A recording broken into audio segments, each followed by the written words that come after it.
നിങ്ങൾ റെസ്പോൺസീവ് ലോഗോനെ പറ്റി കേട്ടിട്ടുണ്ടോ? എന്താണ് responsive logo?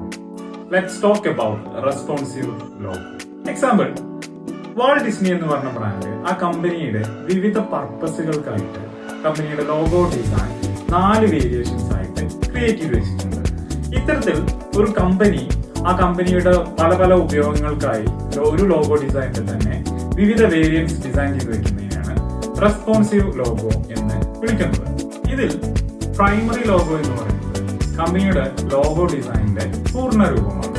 Brand mark symbol, typography, even tag line വരെ ഇൻക്ലൂഡഡ് ആയിട്ടുള്ള ഇത്തരം ലോഗോസ് കമ്പനിയുടെ അഡ്വർടൈസിംഗ് മെറ്റീരിയൽസ് ആയിട്ട് വലിയ വലിയ അഡ്വർടൈസിംഗ് മെറ്റീരിയൽസ് ആയിട്ടുള്ള ഹോർഡിംഗ്സ് പോലെയുള്ളവയിൽ പ്ലേസ് ചെയ്യാൻ വേണ്ടിയിട്ടാണ് കൂടുതലും ഉപയോഗിച്ചിരുന്നത്.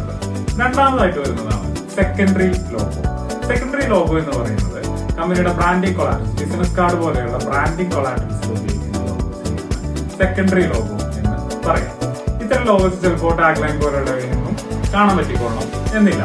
Then the third one, submark logo. കമ്പനിയുടെ സോഷ്യൽ മീഡിയ പ്രൊഫൈലുകളിലും വെബ്സൈറ്റ് ഫൂട്ടറുകളിലും ഒക്കെ ഉപയോഗിക്കുന്ന മേ ബി ഒരു ബ്രാൻഡ് മാർക്ക് സിംബൽ മാത്രമായിരിക്കുന്നുണ്ട് submark logo. Then the fourth one, favicons. Web ബ്രൗസറിലേക്ക് ടാബിലായി കാണുന്ന കമ്പനിയെ റെപ്രസെന്റ് ചെയ്യാൻ വേണ്ടി ഉപയോഗിക്കുന്ന കുഞ്ഞ് ഐക്കണിനെയാണ് ഫാവിക്കോൺസ് എന്ന് വിളിക്കുന്നത്. ദെൻ ഇത്തരം റെസ്പോൺസീവ് ലോഗോസ് ക്രിയേറ്റ് ചെയ്യുന്ന സമയത്ത് ഡിസൈനേഴ്സ് ശ്രദ്ധിക്കേണ്ട കാര്യം എന്താണെന്ന് വെച്ച് കഴിഞ്ഞാൽ ഈ പ്രൈമറി ലോഗോ കണ്ടു കഴിഞ്ഞാലും സെക്കൻഡറി ലോഗോ കണ്ടു കഴിഞ്ഞാലും സബ്മാർക്ക് ലോഗോ കണ്ടു കഴിഞ്ഞാലും ഫാവിക്കോൺ കണ്ടു കഴിഞ്ഞാലും ഇതെല്ലാം റെപ്രസെന്റ് ചെയ്യുന്നത് ഒരു ബ്രാൻഡിനെ തന്നെ ആയിരിക്കണം.